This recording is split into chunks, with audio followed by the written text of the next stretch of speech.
Okay, so I'm going to get started. Welcome, everybody. My name is Rahma Manshawi, and today I'm going to be talking to you guys about the dark side of research and the challenges and drawbacks of getting published. So that you guys are aware, this video is being recorded, and I am going to be uploading it to my YouTube channel for those who are not able to be with us today.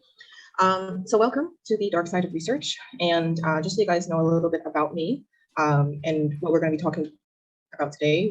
We are going to be talking about the logistical, financial, and interpersonal issues in brief that you're going to be facing when you want to publish or become a published author. The goal of this video really is just to inform mostly students or younger researchers about some of the challenges that you face. I personally started my research journey when I was in fourth year of medical school, and I have around 28 publications of varying different types, posters, original research, reviews, systematic reviews, and meta-analysis. And currently I am working on my own independent projects. So, I do have the relevant experience, I think, to talk about this, especially from a younger researcher's perspective. What are some of the challenges that I faced?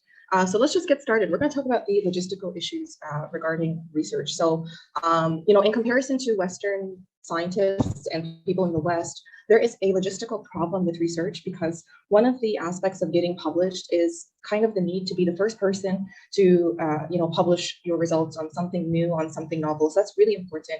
There is a need to be the first person who says something, right? And typically the people, researchers in the West have the finances and they have basically they are at the front lines of all of the innovation, right? So this is a problem for anyone who is not in a non-Western country because by the time these new innovations and this new technology comes down and trickles down to you whichever country you're at, the research becomes saturated. So one of the reasons you can get rejected with your work is because that there is an oversaturation of the literature, and that can happen if there's a certain technology that is out there in the West, for example, and they have published pretty much everything that needs to be said on this topic. So by the time that that new surgical procedure or that new technology or that new device comes out, and by the time it reaches you in the Middle East or in Africa, the research is saturated, and it is a valid reason to reject somebody's work if the literature is super saturated with information on this topic. So we have a logistical problem here with regards to with the West being more on the front lines of research innovation and all of that. So one of the reasons for your work being rejected is simply that there is an oversaturation of the literature. And one of the solutions for that is going to be to try to publish in local or national journals. So focusing more on journals relating to the topic that you're interested in, but on a scope focusing on the continent or the region that you are in, will probably boost your chances of getting published instead of, say, going directly to something like Nature, for example, or a very fancy, well-known Western journal where they're probably already saturated with information on this topic. So to avoid that problem, one of the things you can do is try to publish in more local journals, more national journals, more like if you're in Asia, you want to focus more on publishing in Asian journals, or if you're in Africa, you want to publish in African journals where this information might still be relevant because everybody's kind of suffering from like financial problems or not being able to be on the front lines of research and innovation. So I'm going to give you guys kind of two examples so that you can understand really what I mean by logistical problems. So one of the logistical issues, we can use two examples. So one of them is called CRISPR. If you guys are familiar with CRISPR, it is a gene editing technology. And right now it is being used in the West, and say they've already overcome like any of the ethical or legal issues revolving around going in and editing somebody's genetics and pulling out like a certain disease, like cystic fibrosis, for example. By the time we get that level of technology, whichever region you're in, the literature is definitely going to be oversaturated. You can imagine the costs involved with something like this. And by the time it reaches here, I wouldn't even expect something like 75 or even 100 years later that we'd be getting that level of technology, especially if you're dealing with a field like genetics, where you really need, the most innovative technologies available to you. These things can be very expensive. I personally have worked with a couple of doctors who have used genetic analysis and were not able to find the technology where they are at, and they had to send their work out to Harvard, for example, to do the genetic analysis and wait for it to come back. And that whole process was very expensive. So if we're talking about research as something so novel, something so important like gene editing technology, by the time it reaches a country like an African country, for example, the literature will be super saturated. The other example is going to be with more relating to COVID. So we do know that the COVID vaccines came out, and by the time we got the Pfizer vaccine, for example, I believe in Egypt, we got it in September of last year, whereas other countries like Canada or the USA, they had it like right away. You can imagine if they are publishing research on the outcomes of the Pfizer vaccine and any side effects and any comparisons between who is getting more antibodies, who's forming more antibodies. Like they have so many studies on this right now. By the time Pfizer vaccine comes to Africa and we come and publish our results on the outcomes and who is which vaccine is better and things like that, the literature is already kind of saturated with this topic right now. So that is a very relevant example as to why there are logistical issues. Like we waited like a whole year and a half before getting the Pfizer vaccine. They've had it for a year and a half. So for that year and a half, they have been studying it and doing research and publishing. So we're already behind a year and a half on Pfizer vaccine or Moderna vaccine, things like that. So it's a real logistical problem. So like I said, one of the ways you can overcome this is by trying to publish in local or national journals. So Springer has a couple of Egyptian journals. I know I'm talking mostly about from an Egyptian narrative here, but you can find journals that are relating to whichever kind of country that you're in or whatever continent that you're in. So Springer has a set of Egyptian journals. So if you are interested in publishing or sending off your manuscript to these journals, that's a really good place to start. I find that if you are a young researcher or if you're a student and you don't know where to begin, this is probably a really nice, safe bet for you to try and send a paper to there. There's obviously no guarantee that you're going to be accepted, but it's a good place. It's a good starting point. And I have personally published here before. So this is the link to the list of Springer journals that you can try and send your work off to if you're worried about, like, sending to a European journal or an American journal or a Canadian journal and you're worried if your work isn't going to be as vital to them. You might want to try more local outlets to publish your work. The other issue I want to talk to you guys about is financial issues. So some of the financial issues are based on the current publication model that we have. So the publication model that we have is very money centered. So we have a publication way called open access. So that means I pay a sum of money to make sure that my work is open access. What does that mean? It means that my work is openly available for anybody, for the entire public to be able to read and access. So that's what's meant by open access. Open access fees can cost a tremendous amount of money. From my personal experience, I have seen open access fees like $2,500, $3,000, $5,000, $6,000. So this is obviously a huge sum of money to put down. Who is paying this money? The people paying this money are either the researchers themselves, like we've teamed up together as a team and we're each paying a sum to overcome this open access fee, or an institution is paying. So the institution that you're working for is funding you and they're going to be paying this money.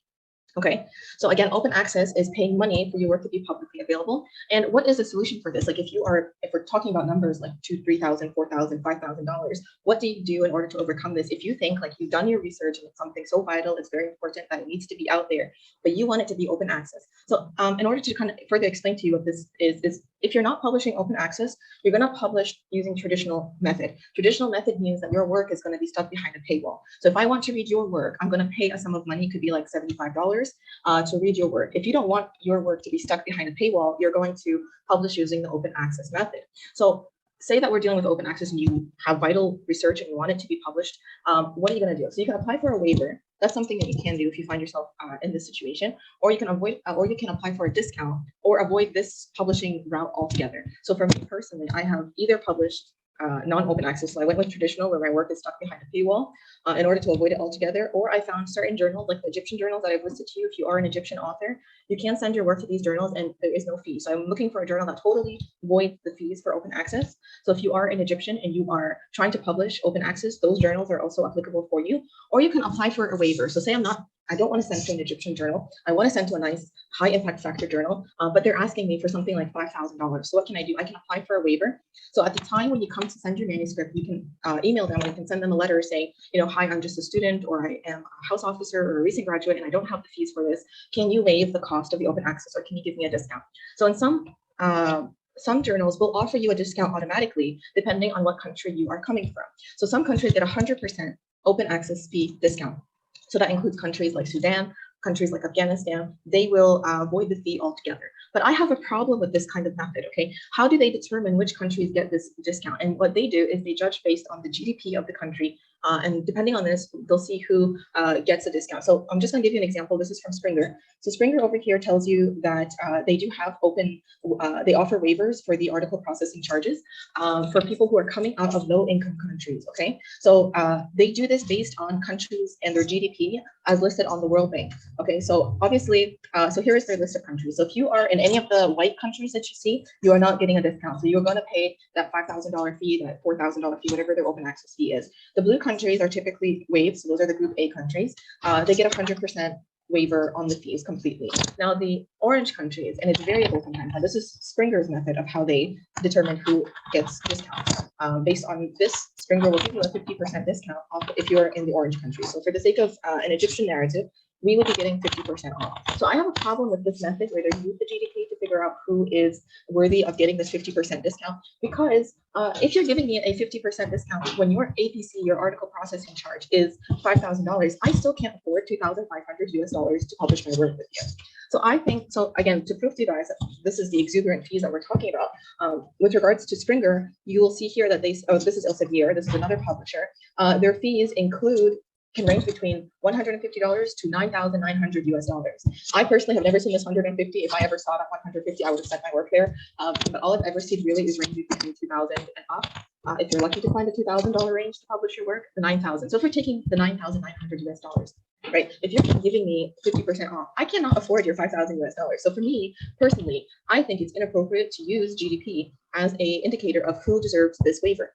So what I think should be used as to determine the waiver should be the percentage expenditure of the GDP on research and development. I don't care about my country's GDP. I care about how much of that GDP is going towards research and development. So if you look at the average, right, the average, world average, this information is taken from the World Bank. You guys can look that up if you're curious. But based on the World Bank, the average expenditure of the GDP is 2.2%. So most countries are sacrificing 2.2% of their GDP into research. So if we take a look at where I'm from, where I'm currently studying, you have a 0.72%. So we're not even meeting the average. So we're not meeting the average of that GDP expenditure world averages, and yet you are only offering me 50%. I still cannot pay your $5,000 that you want me to pay to public.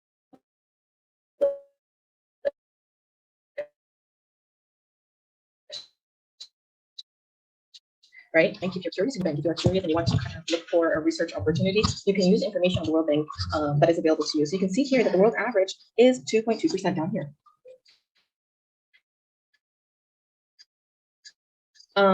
So as funny and who doesn't, I think it's more appropriate to see who is meeting the averages. If you're not within the average of expenditure of your GDP for research and development, then I think it makes a lot more sense to include me in your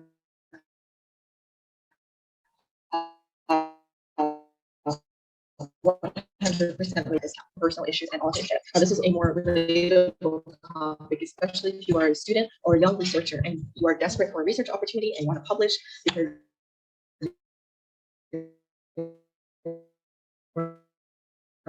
boost your CV if you're very. So what is this authorship disputes? Sometimes you might run into a situation where you put in the work and you put in the effort and you find out you're not being listed as an author. This affects everybody and it affects the rest of us. It is not unique to a Western experience. It can happen in the West, it can happen here, it can happen anywhere. So authorship is a highly coveted position. Many people's reputation is tied to their citations and how many publications that they have. Some universities will give you money or they'll boost your status if you publish in a really good journal, for example. So it may be difficult if you are a student to try to publish and convince somebody that you deserve to be there. Okay. Therefore, you do need to have your eyes peeled to a situation where somebody can take advantage of you because you are a student and you do have time to do something like data collection. I've seen many examples of people who have invested a lot of time and effort in the process of data collection, hoping that someone is going to recognize their effort and put their name as an author. At most, if you're lucky, they might put your name as under acknowledgement for your work. So this is a problem and everybody faces it sometime in their research career.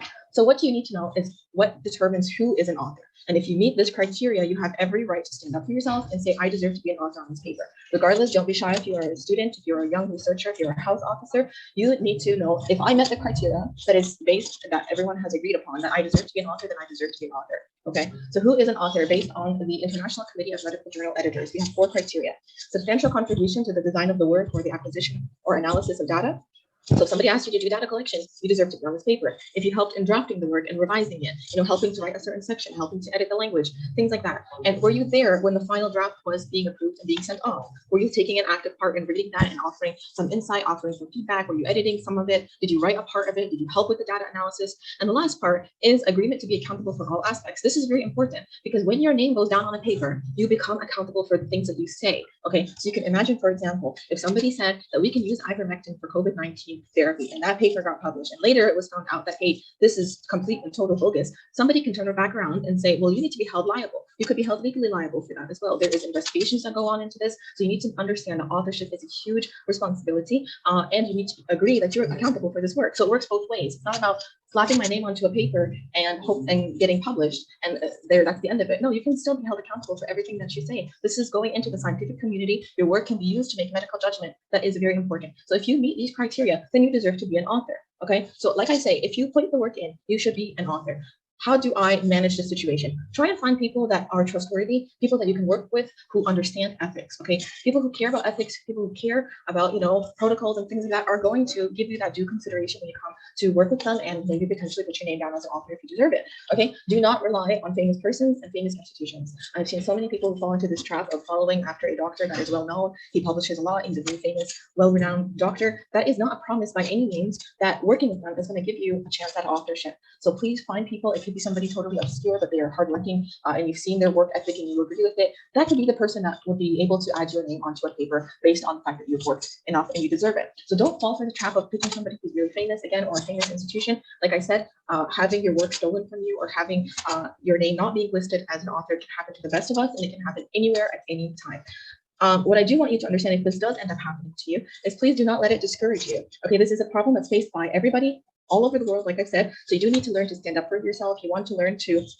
be able to quickly pick up on these situations. Like again, I think at the end of the day, it is a learning experience. You're going to, if you've had it happen to you, you are going to understand very quickly the next time, kind of the clues or the markers that are going to clue you in that, maybe this team isn't the right one for me. Maybe I'm being taken advantage of.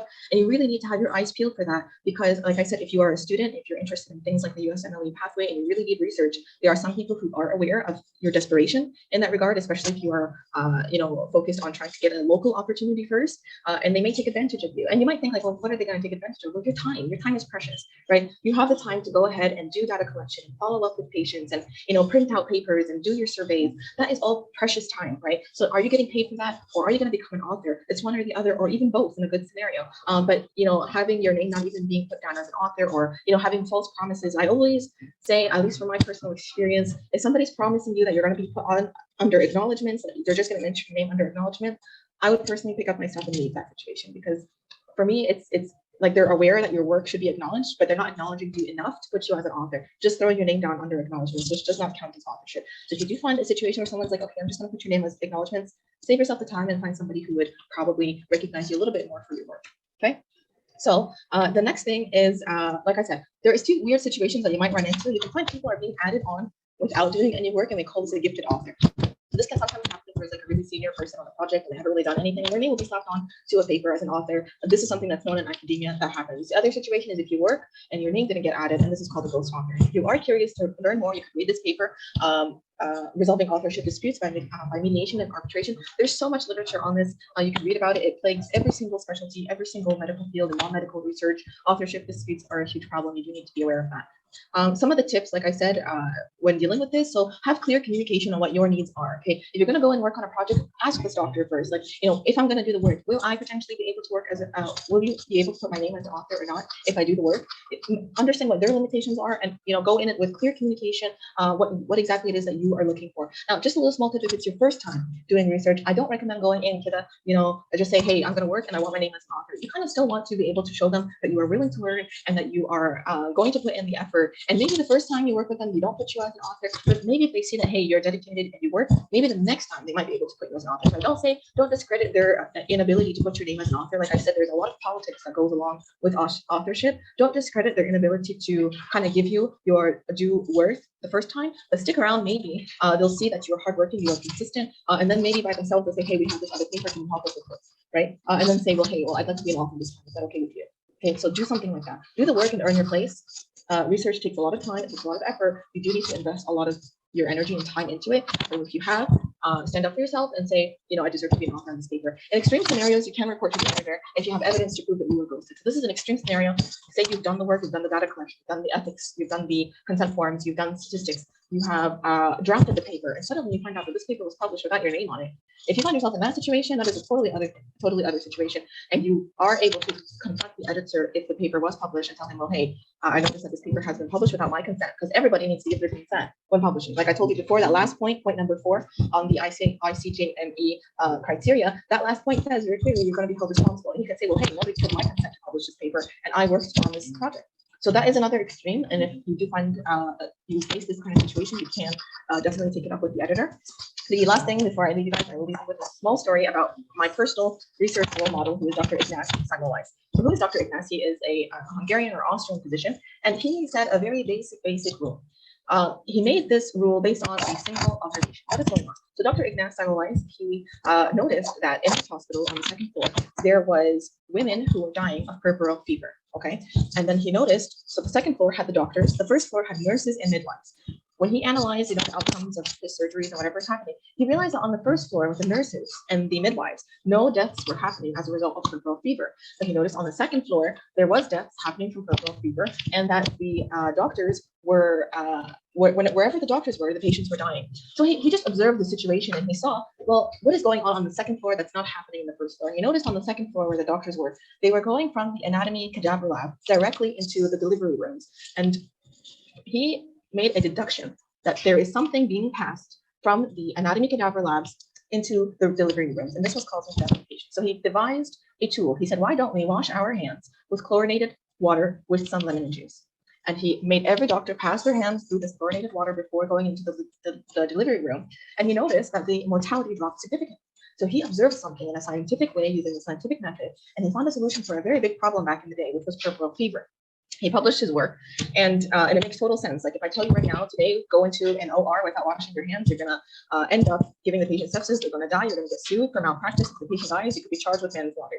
So this is the reality that we're talking about here. It's absolutely ridiculous to think that people used to not wash their hands before going into the OR or going into the delivery room. So he published his work, and unfortunately, the medical community did not like this. Okay, even though his work was medically and scientifically sound, they did not like this work at all.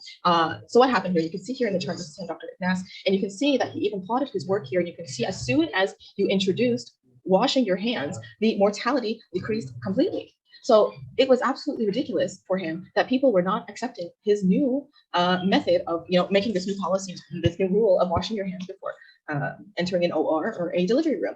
And essentially, he published his work, and his work was ridiculed. It was not accepted by the medical community, in spite of it being medically and scientifically sound. And his work was only appreciated 20 years later, after Robert Koch developed the germ theory and the invention of the microscope, which proved that there are microorganisms that exist, and very likely these microorganisms were being passed down from the dead cadavers into the delivery room, and that was what was causing puerperal fever. In spite of all of this, he was ridiculed by the medical community. He was committed to a mental hospital under false pretenses. He was beaten by guards there, and eventually died from gangrene. And I don't know why this story is kind of motivating by any sense, but in spite of everything, he stood for his values. He stood for the science that he believed in. He proactively confronted obstetricians for not accepting his new policies and his new rules. You can see some of his work here. And unfortunately, it is a very bitter story on people's personal biases, where even in spite of actual scientific evidence, people may still not believe you with regards to your research, and it's happened to the best of us. You can see it in examples with Galilei, and Einstein. One of the most famous rejection letters came from Einstein's work, which was later proven anyway. So it's definitely a challenge being accused of whatever, or if your work is not being accepted in the medical community. But at the end of the day, one of the highlights of the story of Dr. Ignaz is he was very resilient, he was very brave, he believed in his work, he confronted anybody who didn't agree with his policies, in spite of, eventually being committed to a mental hospital. And hopefully, I think most of the medical community has mellowed out a little bit. So hopefully that doesn't happen to anybody in the near future. But that is the end of this meeting on the dark side of research. I hope you guys benefited from this. And if you have any questions, there's probably like 2 minutes left to this meeting, but I'm happy to